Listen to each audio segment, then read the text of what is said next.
ಕಳೆದ 1 ತಿಂಗಳುಗಳಿಂದ ಪವಿತ್ರ ರಂಜಾನ್ನ ವ್ರತಗಳನ್ನು ಅನುಷ್ಠಾನಗೊಳಿಸಿದ ಕರಾವಳಿಯ ಮುಸಲ್ಮಾನ ಬಾಂಧವರು ಶುಕ್ರವಾರ ಅತ್ಯಂತ ಸಡಗರ ಸಂಭ್ರಮದಿಂದ ಈದ್ ಉಲ್ ಫಿತ್ರ್ ಆಚರಿಸಿದರು. ದಕ್ಷಿಣ ಕನ್ನಡ ಮತ್ತು ಉಡುಪಿ ಜಿಲ್ಲೆಯ ಎಲ್ಲಾ ಜುಮ್ಮಾ ಮಸೀದಿ, ಈದ್ಗಾಗಳಲ್ಲಿ ಸಾಮೂಹಿಕ ನಮಾಜ್, ಈದ್ ಖುತ್ಬಾ, ಈದ್ ಸಂದೇಶ, ಪ್ರವಚನ, ಈದ್ ಶುಭಾಶಯ, ನೆರೆಮನೆ ಹಾಗೂ ಸಂಬಂಧಿಕರ ಮನೆಗೆ ಸೌಹಾರ್ದ ಭೇಟಿ ನೀಡುವ ಮೂಲಕ ಹಬ್ಬಕ್ಕೆ ಸಂಭ್ರಮದ ಕಳೆಯನ್ನು ತಂದರು. ಈದ್ ನಮಾಜ್, ಖುತ್ಬಾದ ಬಳಿಕ ದಫನ ಭೂಮಿಗೆ ತೆರಳಿ ಅಗಲಿದ ಕುಟುಂಬದ ಸದಸ್ಯರ ಮಗ್ಫಿರತ್ಗಾಗಿ ಪ್ರಾರ್ಥಿಸಲಾಯಿತು. ಹಾಗೆ ಕುಟುಂಬಸ್ಥರು, ಸ್ನೇಹಿತರು, ಸಮೀಪದ ನಿವಾಸಿಗಳ ಮನೆಗೆ ತೆರಳಿ ಈದ್ ಶುಭಾಶಯ ಕೋರಿದರು. ಜಿಲ್ಲೆಯ ಬಹುತೇಕ ಎಲ್ಲಾ ಮಸೀದಿ, ಈದ್ಗಾಗಳಲ್ಲಿ ವಿಶೇಷ ನಮಾಜ್, ಪ್ರವಚನ ಬಳಿಕ ಪರಸ್ಪರ ಹಸ್ತಲಾಘವ, ಆಲಿಂಗನ ಮೂಲಕ ಹಬ್ಬದ ಶುಭಾಶಯ ವಿನಿಮಯ ಹಾಗೂ ಮನೆಗಳಲ್ಲಿ ಹಬ್ಬದ ಸಂಭ್ರಮ ಕಂಡುಬಂತು. ಎಳೆಯ ಮಕ್ಕಳಿಂದ ಹಿಡಿದು ಹಿರಿಯರ ಸಹಿತ ಉಪವಾಸಿಗರು ಹೊಸ ಬಟ್ಟೆ ಧರಿಸಿ, ಅತ್ತರ್ ಹಚ್ಚಿ ವಿವಿಧ ಬಗೆಯ ವಿಶಿಷ್ಟ ತಿಂಡಿ ತಿನಿಸು ತಿಂದು ಹಬ್ಬವನ್ನು ಸಂಭ್ರಮಿಸಿದರು.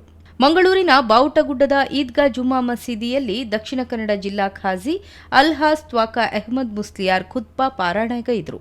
ಬಂದರ್ನ ಝೀನತ್ ಬಕ್ಷ್ ಕೇಂದ್ರ ಜುಮ್ಮಾ ಮಸೀದಿಯ ಖತೀಬ್ ಸೈಯದ್ ಶಂಸುದ್ದೀನ್ ಬಾಸಿತ್ ಬಾ ಅಲವಿ ತಂಗಳ್ ಅಲ್ ಅನ್ಸಾರಿ ನೇತೃತ್ವದಲ್ಲಿ ಈದ್ ನಮಾಜ್ ನಡೆಯಿತು.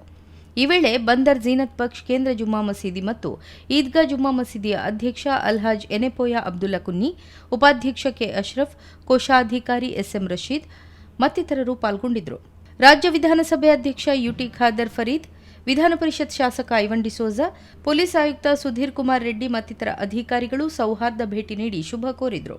ಬಹುಶಃ ಇವತ್ತು ಪ್ರತಿಯೊಂದು ಹಬ್ಬದ ಸಂದೇಶವೂ ಕೂಡ ಪ್ರೀತಿ, ವಿಶ್ವಾಸ, ಸೋದರತೆ, ಪರಸ್ಪರ ನಮ್ಮ ಸಂಸ್ಕೃತಿಯನ್ನು ಹಂಚಿಕೊಂಡು ಅರ್ಥ ಮಾಡಿಕೊಂಡು ಒಂದು ವಿಶ್ವಾಸಭರಿತವಾದ ಸಮಾಜ, ಅಭಿವೃದ್ಧಿಯ ಕರ್ನಾಟಕ ಮತ್ತು ಬಲಿಷ್ಠದ ಭಾರತ, ಇದು ನಮ್ಮೆಲ್ಲ ಮುಖ್ಯ ಇವತ್ತು ಉದ್ದೇಶ ಆಗಿದೆ.